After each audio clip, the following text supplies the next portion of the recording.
What's up, everybody? Greetings and salutations. As always, Spencer Kyte, friendly neighborhood Spencer Man, here on the Severe MMA YouTube page for the severe selections, which I will tell you right off the bat, we have amalgamated with So You Want to Make a Bet. We still have, we're going to figure out the name. We got to come up with something. So You Want to Make a Bet was a great name for a betting show, and perhaps that will be resurrected in the new year.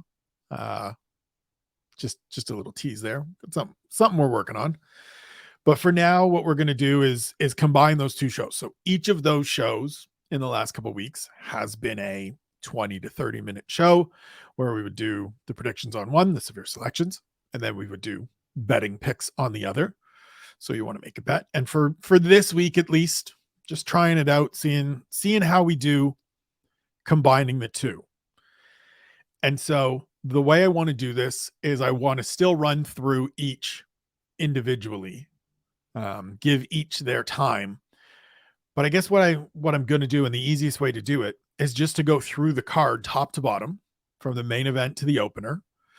And as we discuss each fight, as I give you my prediction for each fight, we will then fold in the bets for that card, for that fight, if there are any. There will certainly be fights on this card that I don't have bets on because either I don't like any of the lines, I don't like any of the options, I don't like the fight, I'm not sure who's going to win, don't want to throw more money away.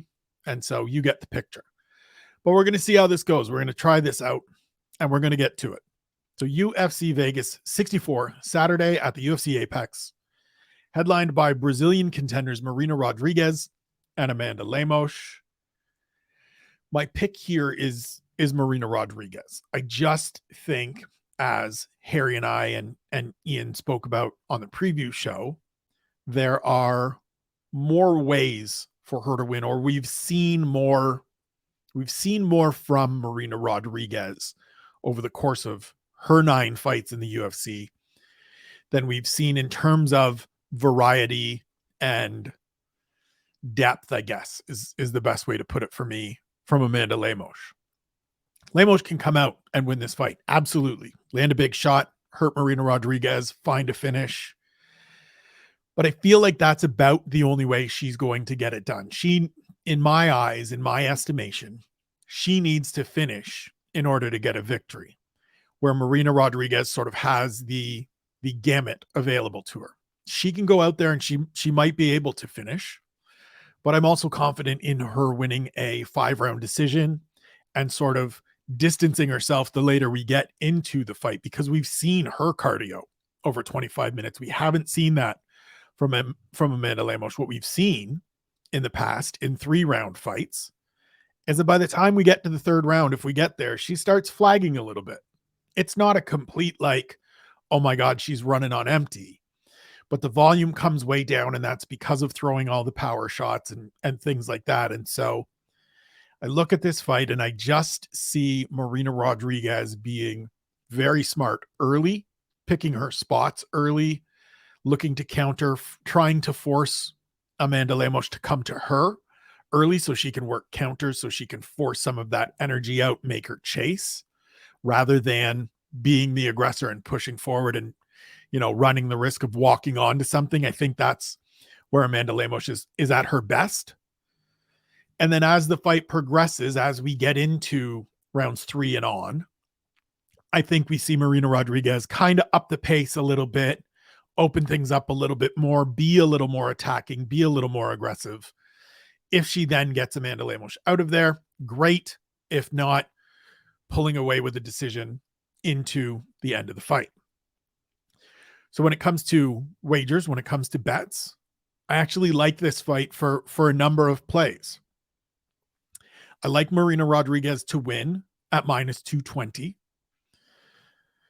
I like the optionality of betting the decision at +160, as well as spreading a full unit out over the finish prop at 220 and then round props. So round 3 at 1,200, round 4 at 1,800, round 5 at 2,500. And then I also like the fight over 1.5 rounds. So 2 units to win, 1 unit on decision, 1 unit on fight over 2.5 rounds at minus 200, and then a quarter of a unit on the finish, and then finished in round 3, round 4, round 5. So in total, we're looking at 5 units on this fight. If Marina Rodriguez wins a decision, it's 5 out and 7 in. If she wins by finish, and if she wins by finish inside of the first 2 rounds, we take a little bit of a loss. Just not a lot, just a little bit. We lose, a unit and a half, but I really don't, I will be surprised if that happens for Marina Rodriguez. Now look, it could be 5 units out because Amanda Lemos just comes out and knocks her out. Those are the risks we take. But if she does finish in the 3rd, 4th, or 5th, we're looking at 8.41 units in, 9.91 units in, or 11.66 units in for a 5th round finish, which also, of course, cashes the finish, which also, of course, cashes the fight over 2.5 rounds, and the win ticket. So it's just a kind of stack accumulator, which if you've been watching me over the last couple of weeks or following me on Keyboard Kimura, that's the sort of play I like at times. Ironically, it's the only one of those plays I have this week. And I play it here because I think the more times I play this out in my head, the more times I watch back old fights of theirs, it's just the path. It's the outcome that I see more often than not. Again, it's not to take away from Amanda Lemos, who could go out and win this fight inside of a couple rounds. I don't see her winning a 5-round decision. I don't see her doing enough even over 3 rounds to bank 3 rounds and then hold off Marina Rodriguez to win a decision. And so put a bunch of stuff into play, put 5 units into play on outcomes and possibilities that have high returns or solid returns should Marina Rodriguez get the job done. Move to the co-main event of the night, Neil Magny and Daniel Rodriguez. I think Neil Magny just does Neil Magny things here and gets a victory. I think it will be a decision.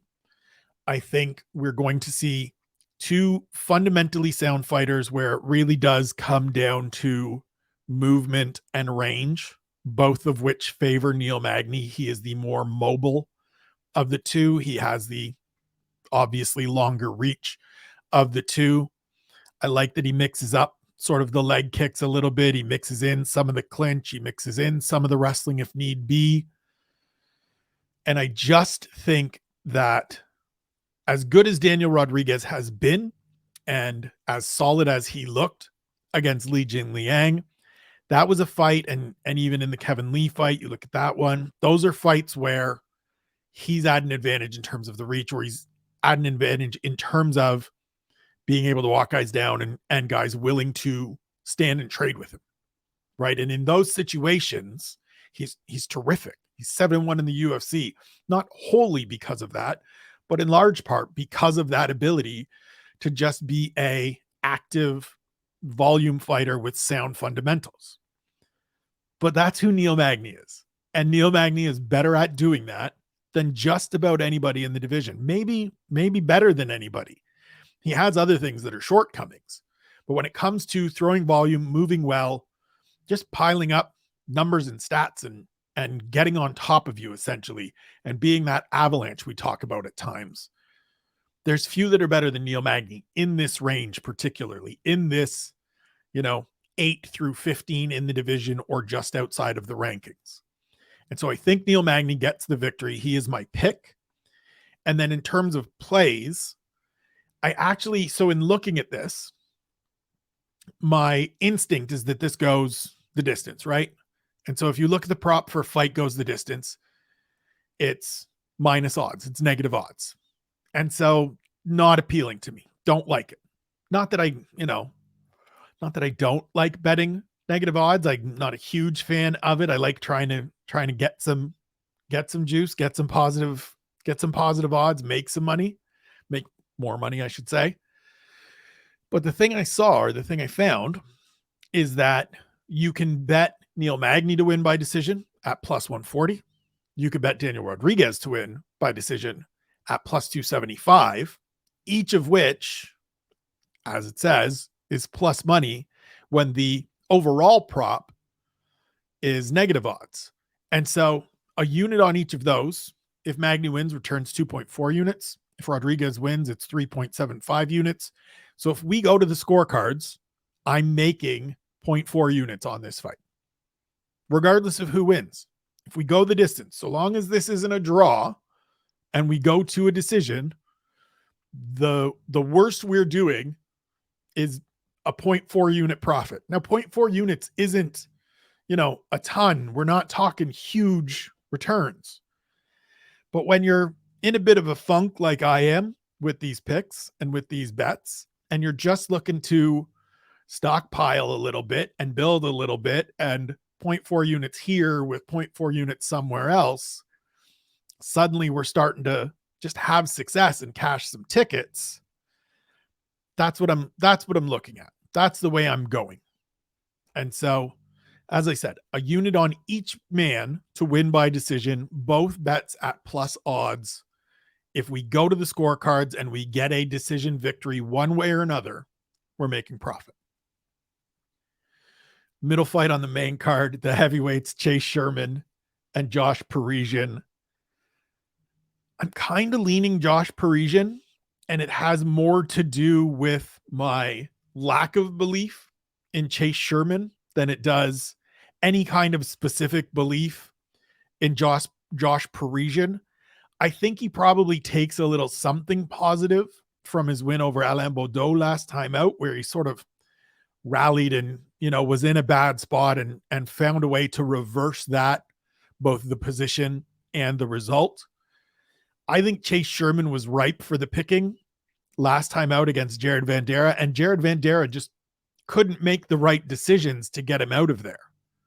Like, this is a guy that's 3-9 in the UFC. So it's not like people have had a hard time finding his chin or putting him on the canvas and getting him out of there. And I hope that the people in Josh Parisian's corner and the people that he works with in the gym have reminded him how many people have dragged Chase Sherman to the ground very quickly and submitted him. And we see that from Josh Parisian on Saturday. He is a underdog in this fight. I'm staying away from betting just straight wins and things like that. But again, similar to the Neil Magny Daniel Rodriguez fight, the prop for fight doesn't go the distance is big negative money. Don't have the number with me right now, but it's, it's not a good number. It's not an appealing number to me. But when you look at it from each side, Josh Parisian to finish is plus 200. Chase Sherman to finish is plus 150. And I think, looking at these two guys that, generally speaking, don't go to the scorecards very often in their UFC careers, and even especially before that, but in their UFC careers, I think Josh Parisian has gone 2 decisions and 2 finishes. Chase Sherman is very heavy on the finish side, both win and lose. I like the opportunity to get plus money on either side of this. I think it's a coin flip fight. Like, this is one of those ones that can go either way. And I'm not surprised, because they're middling heavyweights. So if I can, again, get plus money on either side of it, where 1 unit on Parisian to finish returns 3 units, and 1 unit on Sherman to finish returns 2.5 units, we're again in that position where, as long as we don't go to the scorecards, as long as we get the outcome that we want, which is a finish inside of 3 rounds, we're netting at least half a unit. And then when you combine that, if we get it in the next fight, that, 0.4 units, now we've had 2 bets that are playing both sides, maximizing our odds, maximizing our opportunities on a result that we think, on the result that we like for each fight. And we're coming close to a unit profit in 2 fights by literally hedging, right? Hedging on the outcome that we like, and coming away with just shy of a unit profit. Maybe it all goes sideways. Maybe it backfires. Maybe, these guys go the distance and Daniel Rodriguez and Neil Magny, we get a finish, and there's 4 units down the drain. That, given the way the year has gone thus far in terms of, or the last, several weeks have gone in terms of my selections and wagers, maybe that's how it's going to go. And I'll sit here just laughing about it on Saturday. But I like that play. I like that optionality of stay away from trying to figure out who's going to win this and just assume that somebody gets a finish. Just bank on either of these guys getting a finish and taking some profit out of the fight. Move to the flyweights, Tahiru Ulanbekov and Nate Maness. This, I think, is going to be a very competitive fight. The favorite is Ulanbekov. Maness making his flyweight debut. And I'm actually going to go with Nate Maness. I haven't been overly impressed with Ulanbekov, and that could in part be because the expectations were greater, because he comes from that Khabib camp, because he has, that Dagestani profile where they can wrestle and he's got some hands. He throws hands a little bit more and strikes a little bit more than some of those athletes do, but he has that full, well-rounded game, and he came in on a really nice run of overall success. But looking through his record, looking through his resume, he lost to Zhalgas Zhumagulov outside of the UFC prior to each of them arriving. He beat Bruno Bulldog Silva in his promotional debut. He got a split decision win over Alan Nascimento in his sophomore fight, which I felt Nascimento did enough to merit that victory. And then he lost to Tim Elliott last time out. I think Nate Maness kind of falls in that Nascimento, maybe even Tim Elliott range. He's going to have a height advantage. He's going to have a reach advantage.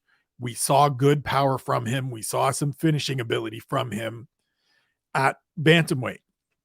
The question, the thing that this fight is going to me, hinge on is whether Nate Maness can work his way up if Ulanbekov puts him on the canvas. He wasn't able to do that against cousin Umar last time out, Umar Nurmagomedov. Umar's a hell of a wrestler and a good size for that division. And Maness has said he feels this is the right weight class for him because of that size and physicality. And so he's going to need to keep it upright. He's going to need to, and if he does hit the canvas, it needs to be hot lava, get up. But I like him to come down and make a statement in his flyweight debut and get a victory. As such, that is my play for this fight as well. It's just a simple, straightforward half a unit for Nate Maness to win at plus 180. It returns 1.4 units if we're successful. I like him as an underdog. I like the way this fight profiles for him. And so just put it out there. Just a half a unit to see what we can do. Maybe make that 0.9 unit profit, bring in another return. Opening fight of the main card at lightweight, Grant Dawson and Mark Madsen. Really love this fight. Really interested to see who is able to dictate the terms of engagement in this fight, who is able to control the grappling exchanges in this fight, to see if maybe the grappling abilities and the skill set on the canvas and on the cage kind of nullifies each other, and we end up getting a striking fight, and then seeing who wins that. Mark Madsen has done well to sort of build out his fundamental boxing.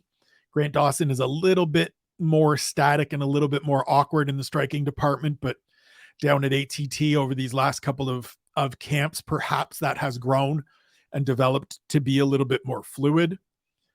I tend to lean, and this is a position that Harry and I share. It's something Harry talks about regularly on the takeaways as well as the preview shows. In fights like this, where they feel somewhat even or pretty close to even, both he and I are often going to lean towards the more athletic, younger fighter. And in this case, it's Grant Dawson. I just think that having seen Mark Madsen struggle a little bit with Austin Hubbard a few fights back, struggle a little bit with Clay Guida 2 fights back, to then downshift from kind of a grudge match against Drakkar Klose that was supposed to take place last weekend and have to just reorientate himself to a new matchup against a very talented younger fighter with a more athletic game than Drakkar Klose. I think Grant Dawson should be able to get it done. That being said, when we move to the betting side of things, I again like the fact that Mark Madsen is a plus. You can get Mark Madsen to win at a plus 180 because I don't think he should be a 2-1 dog or near 2-1 dog in this fight. He's 5-0 in the UFC. He's coming off his best performance against Vince Pichel. He moved his family to the United States ahead of this camp, ahead of this fight. Well ahead of this fight, actually. Did it back in April, I believe, after the fight with Pichel. And so Grant Dawson is coming in on short notice. He wasn't necessarily in camp, right? He's always in the gym, certainly down there working, but wasn't necessarily in ramp up to fight camp mode, and now has in 2.5 weeks. And so at nearly 2-1 odds at plus 180, again, for half a unit, let's just see if Mark Madsen can remain undefeated, can beat the guy that's coming in a little bit cold off the bench and is able to, like, he could very well go out and just out wrestle Grant Dawson for 10 minutes. It's all he has to do is out wrestle him for 10 minutes. We've seen Grant Dawson fade, right? The reason he has a draw on his resume in that fight with Ricky Glenn is because he wrestled hard. Ricky Glenn made him work for every takedown, didn't let him get many. And in the third round, Grant Dawson was spent, had nothing. Mark Madsen can replicate that. And at plus 180, if he does, I'll take that profit. I'll take that 1.4 unit return, even for getting the prediction wrong. Sometimes you have to hedge against yourself. Move to the prelims. Featherweight matchup, Darrick Minner, Sholinian Nuerdanbieke. My pick here is Nuerdanbieke, and it's just because he has been the more consistent and reliable of the two, in my opinion, over these last couple of fights. As I said on Wednesday, I don't think you can put a huge amount of stock in the wealth of experience that he has and the sheer volume of experience that he has. This is his 49th fight, because he had, I think it's something like 25 in a 2-year span in WLF wars in China. But I do think over the last couple of fights, we've seen the fighter that Sholinian Nuerdanbieke can be. And that's a guy that is got some grit to him, got some sandpaper to him, can wrestle a little bit, can strike a little bit. And against somebody in Darrick Minner who kind of profiles a bit of the same way, but hasn't quite had that success, hasn't quite been able to really maintain. And we've seen him be accepting of bad positions. We've seen him be accepting of being on bottom because he trusts in his grappling a little more than maybe he should. I think this is a fight where Nuerdanbieke can go out and bank 2 rounds at least. Maybe he wins all 3, but he can bank 2 rounds at least with his wrestling by being active in top position, by landing some shots, by doing some damage, and pick up a 3rd straight win. Right? I like the fact that he's coming in off positive results, where Minner's coming in off negative results. I believe he's lost his last 2. We're just going to pull this up real quick to make sure the info we're giving you is always correct. Has indeed lost his last 2. Got stopped by strikes by Darren Elkins. So there's that.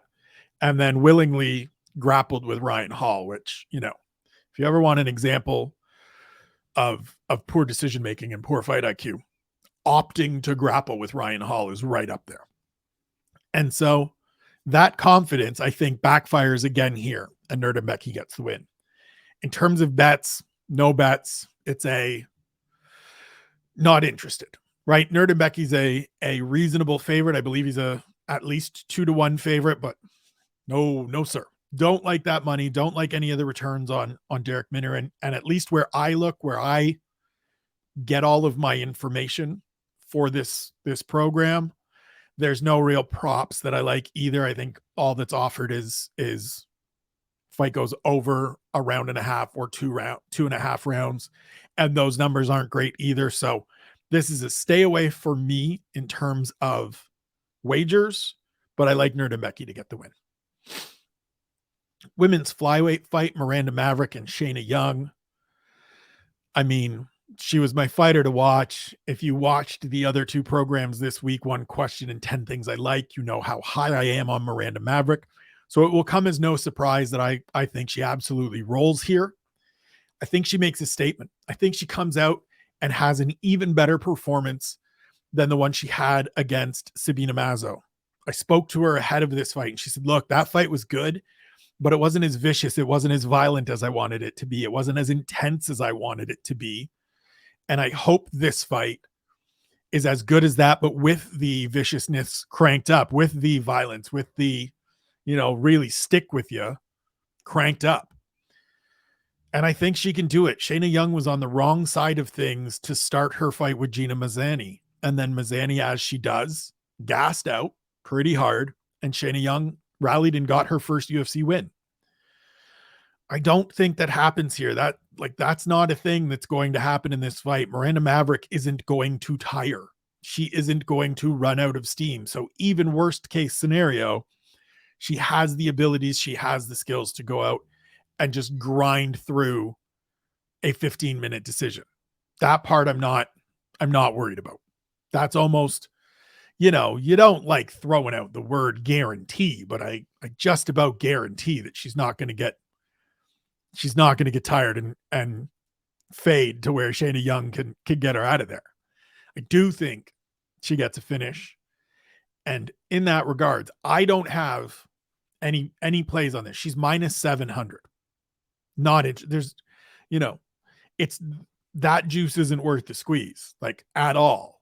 Like there's no number of units you can wager to where it starts to feel like a positive return, a truly like worthwhile investment, right? That number is just way too high for me.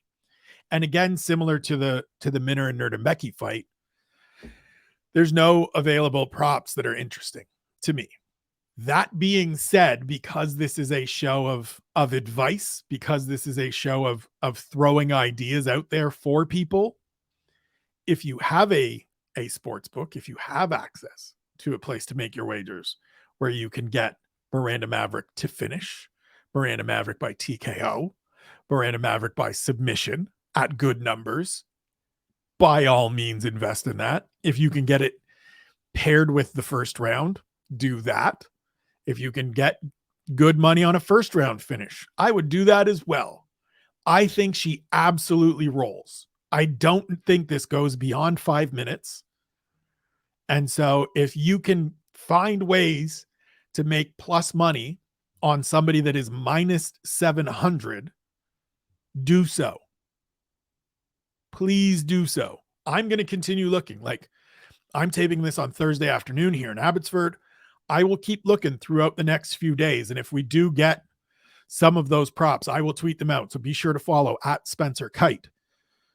Because if they're there, if they come up and you can get, even if it's plus 100, plus 150 to finish, plus 200 for TKO, worth it, worth the investment.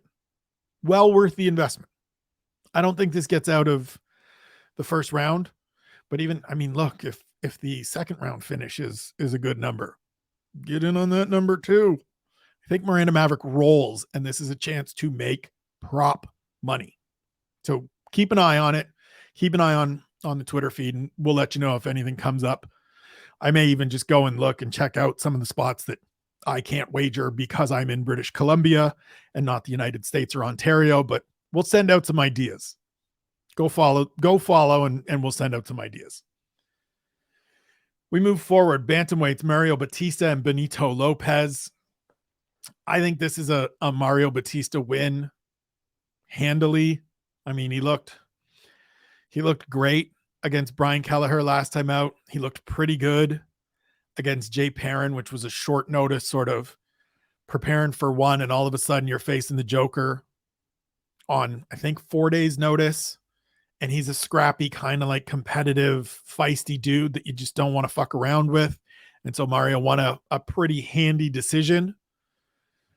And now he's at a full camp and a long time to prep for Benito Lopez, who hasn't fought in nearly 4 years. And look, you don't go from getting your real estate license and being outside of the cage for as long as Benito Lopez has been to rolling in and just beating Mario Bautista, who's 4-1 in the UFC over his last 5 fights. Maybe he does. Again, as always, if I'm wrong, if I'm dead wrong, check out the takeaways on Tuesday. I will offer up my mea culpa, but I don't think I'm going to be wrong. I think this is a fight where Mario Bautista can do what he did against Jay Perrin, and he can do what he's done kind of most of his career in the UFC and just mix in feints, mix in some grappling, good, clean striking, fundamentally sound, follow the game plan that Crouch and Benson Henderson and whoever else is in his corner on Saturday lays out for him, and just go out and get a good win. Like, just go and get another good win and keep moving forward in this dangerous, dangerous division. Every time you can put a victory on the board at bantamweight, it's a good weekend. It's a good day. Go get another one, get a third straight, and then start looking at some bigger names, because that's what awaits Mario Bautista if he goes out and looks good here. In terms of wagers, Mario Bautista is a minus 300 favorite, but I just like, that's a big number. That's a 3-1 favorite. It still feels okay to me. I still like it. I like it enough to lay 3 units on Mario Bautista to win. It returns 4, so we make a full unit profit if he gets done. Look, this is the same bet that I made on Chase Hooper last week, and that went sideways in a hurry. But I don't think this is as risky as that play was. In hindsight, like, look, hindsight being wonderful, right? That was a dumb bet. Putting that much stake in Chase Hooper, who has terrible striking defense, against the guy that's going to strike, was just a dumb bet. Just a bad bet, right? Buying into and believing my own assessment, my own breakdown of the fight a little too much, and not thinking it through all the way. This fight, however, both these guys are strikers. Both these guys are wrestle boxers that want to keep it standing. They're boxer wrestlers, just so we're clear, that want to keep it standing. And I think Mario Bautista wins this fight on the feet, 19 times out of 20, especially like in these circumstances, right? Where Benito Lopez hasn't fought in 3.5, almost 4 years now. And so minus 300 scary, but you put 3 units on it to win, returns 4. Hopefully we make that full unit profit. Next up, strawweights, Viana and Jinyu Frey. This is a competitive fight, and I think it comes down to whether Viana can get a win quickly, and if she can't, Jinyu Frey is able to do Jinyu Frey things. So Viana's 2 wins are both by armbar. They're both, reasonable submission wins against okay competition. Like, let's not kid each other. Let's not lie to each other. Let's not sugarcoat this. She beat Emily Whitmire and she beat Mallory Martin, both by armbar in the first round, neither of whom are in the UFC anymore. She also lost by armbar to Veronica Macedo. She dropped a split decision to Hannah Cyphers. She dropped a unanimous decision to JJ Aldrich. And last time out, she dropped a unanimous decision to the baby shark, Tabitha Ricci.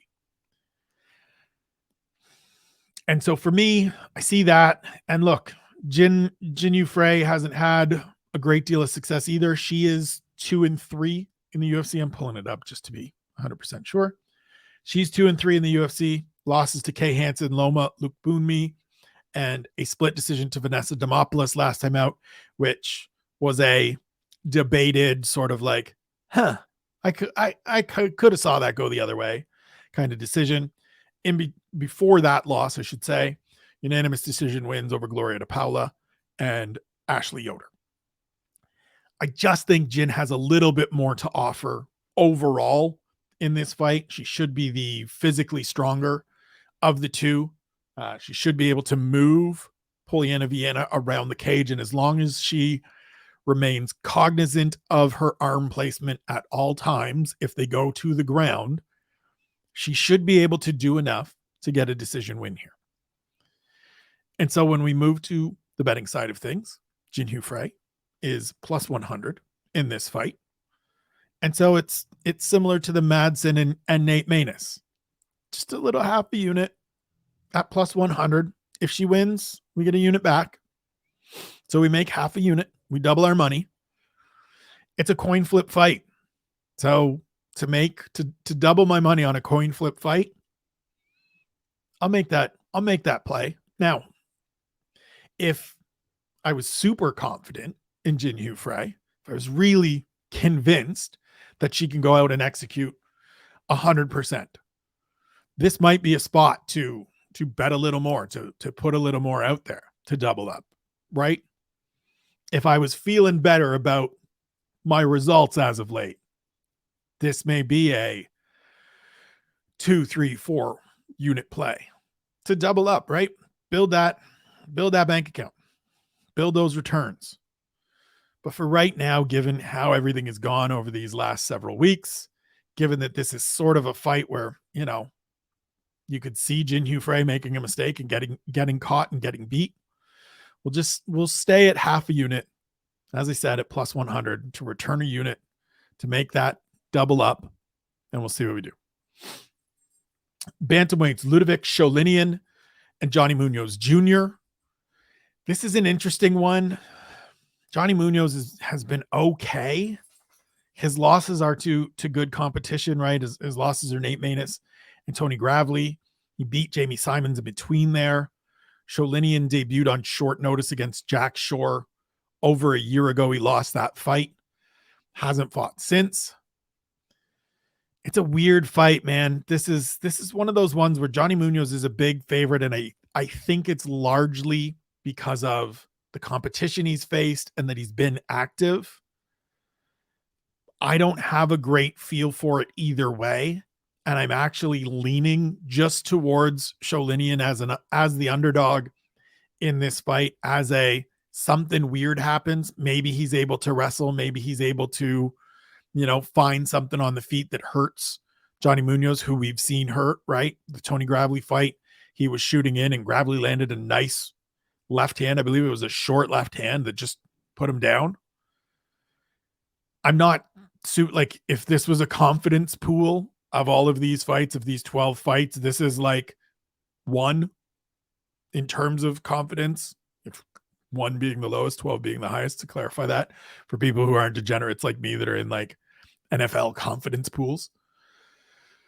And so just the off chance that Sholinian over these last, year and change that he's been out, kind of found a little bit more, put it together, found a little bit more of a way to string everything together and be a little bit more effective. Like, losing to Jack Shore isn't anything to hang your head about. Jack Shore's a great fighter, unbeaten until he ran into Ricky Simone earlier this year. That's a very good fighter.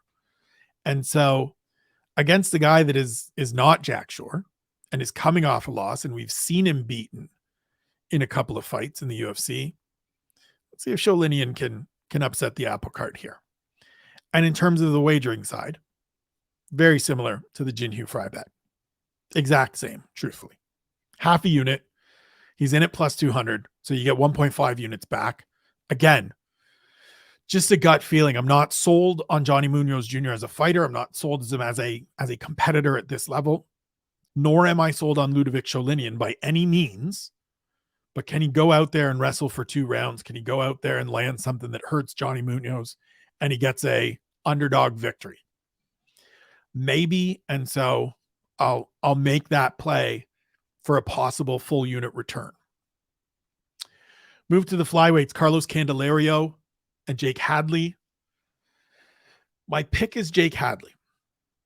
I am very high on Jake Hadley. I still am, even though he had the loss last time out against Alan Nascimento, who gets his second mention on this episode. I liked what he did against Mitch Raposo on the Contender Series. His work in Cage Warriors before that was solid. He is a good grappler, very good grappler maybe.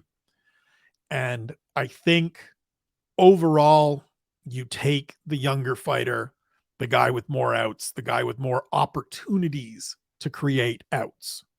But this is a tough fight. Carlos Candelario hung tough against Tatsuro Taira in his debut, in their shared octagon debut. He's kind of just a gritty sandpaper, not going to go anywhere easy, not going to be a pushover for anybody. So Jake Hadley's going to have to be at his best and fully locked in. Can't be coming out and thinking this one's easy and we're just going to storm through this guy, which I don't know if that's the case with the Nascimento fight, but it's kind of a little bit of the attitude that I get from Jake Hadley. And maybe that all changes now that he's suffered a loss and we get a hyper-focused Jake Hadley on Saturday. I hope so, because I think he still has a future in this division, which is continuing to grow and continuing to get better every week. But he's got to be smart about it. He's got to be safe about it and careful about it and do the right things. We'll see if he can do that. In terms of wagers, stayed away from this one. Jake Hadley is a minus 275. The last time I looked, that is too rich for my blood. And again, in terms of props, the only thing that's offered is the odds per round over 1.5, over 2.5, goes the distance or not. None of those numbers are interesting to me. None of those feel like safe plays, feel like smart plays to me. Not that many of these are safe plays, but none of them feel like smart plays to me. And so we stay away. Brings us to the opener. Bantamweights Tamaris Vidal and Ramona Pascual of Team Powell. My pick here is Ramona Pascual. And look, I can't believe I'm saying it because she's 0-2 in the UFC and she didn't make adjustments in a fight with Jocelyn Edwards last time out, where she literally just kept getting teep kicked in the midsection for about 15 minutes. The majority of that fight was just Jocelyn Edwards throwing stay away from me teep kicks. And Pascual didn't think once to catch it and run her down, didn't think to shove it aside and come inside and close the distance. But I tell you what, I watched a couple of Tamaris Vidal's fights this morning. Shout out to Samurai Fight House for having all of their content on YouTube. It's not good, folks. It's really not. I'm pulling out the notebook to give you the consultation notes on the athletes that Tamaris Vidal has beaten on her way to this 5-1 record. Sorry, 6-1 record heading into her promotional debut. So, first opponent she beat was 1-3 at the time of their fight. She lost her next fight. Never fought again.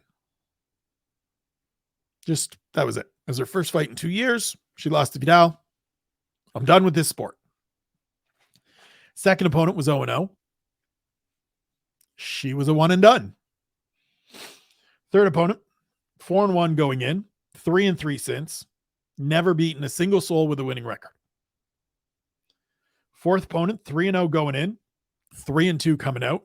And my note literally says, beating bums. One of those bums is Vanessa Mello, who had a terrible run in the UFC, got cut after a win. That's how bad her run in the UFC was released after a victory over Sarah Morris. Next up, 5-0 going in, 2-1 since then.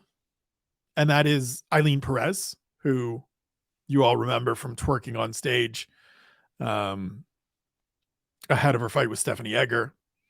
Said, talked a whole bunch of wildness about my division, Juliana Pena. Don't be talking about this division like there's nobody here. I'm going to beat this chick in September and then fight Amanda Nunes in December. This is my division. And then she goes out and she gets mauled by Stephanie Egger.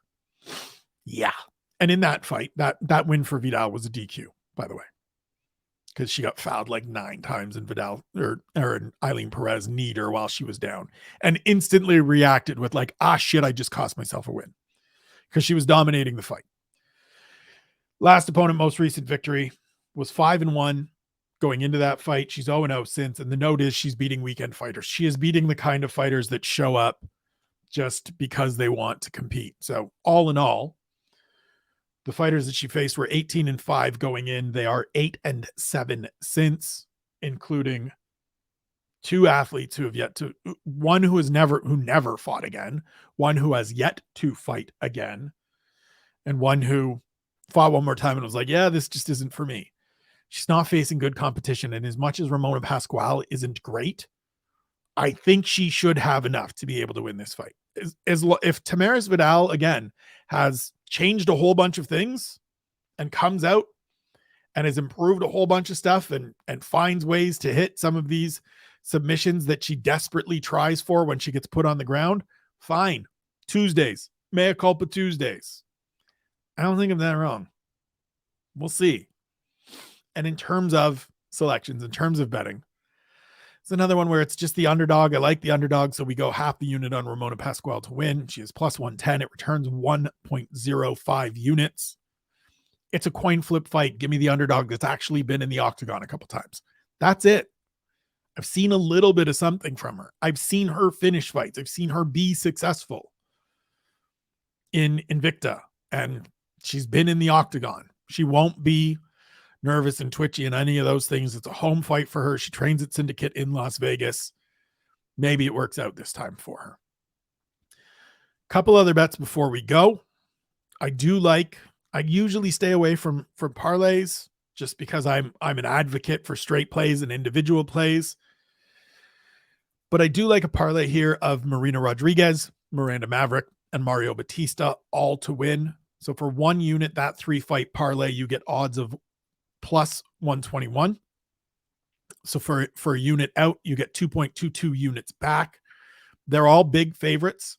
They're all reasonable favorites, including Miranda Maverick at that minus 700 number. So to get it to a plus position for 3 fighters that I think, generally speaking, all win 17 to 19 times out of 20 in these current matchups, we'll take it. And then as always, the parlays of the main card, the prelims, and then the full fight card. Excuse me. So the main card, the 5-fight main card parlay returns odds of plus 2,139 for 5.6 units in return for that quarter unit out. The 7-fight prelim, quarter of a unit out, plus 3,764 for a return of 9.66 units if we hit it.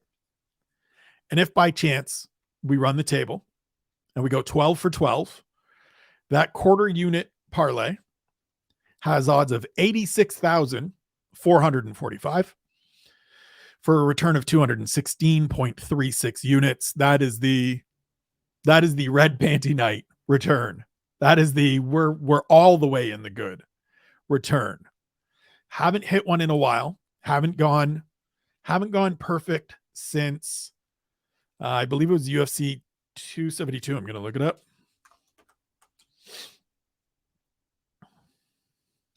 No, not UFC 272. That's too recently. Israel Adesanya was the main event. It was a year ago, maybe 2 years ago. This is great theater right here. This is great television, isn't it?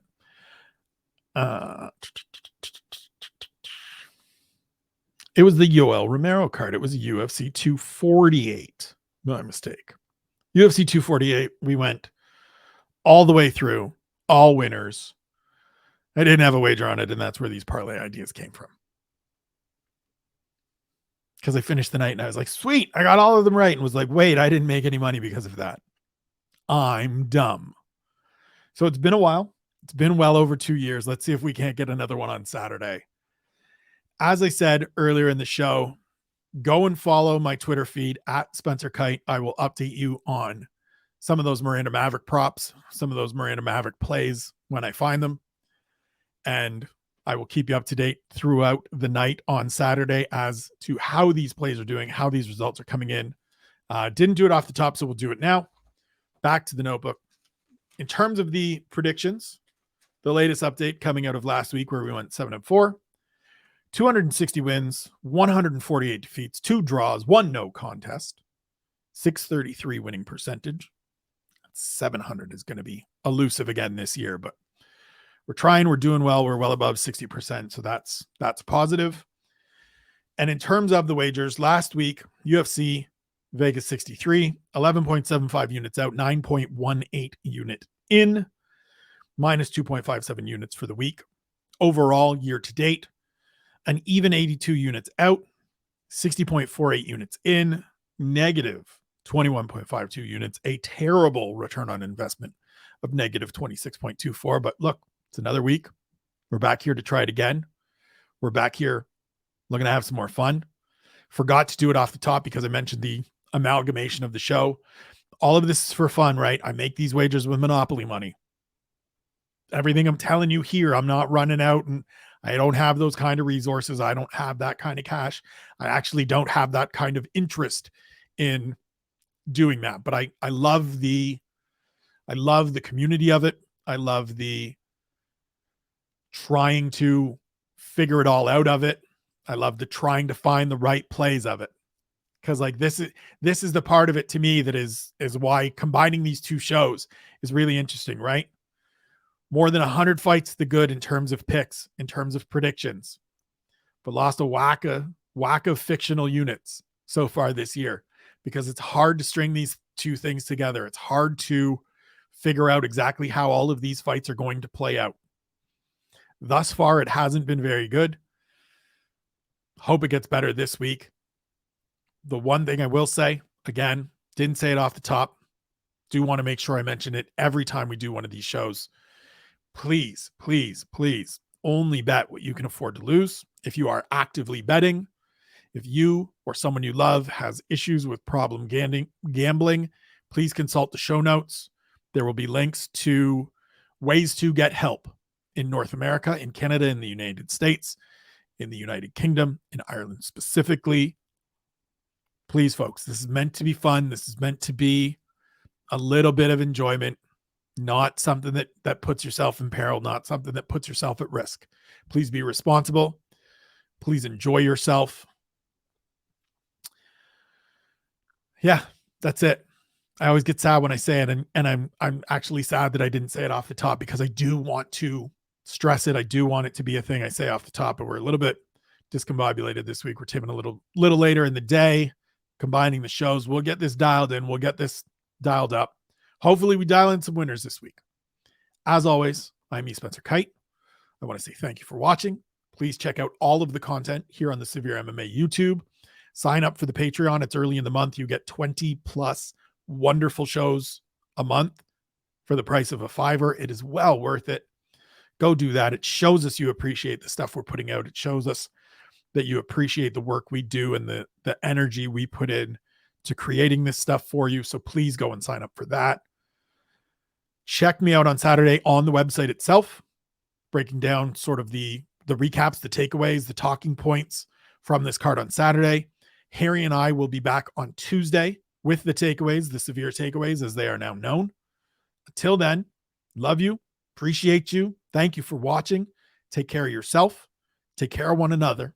And we'll see you next week.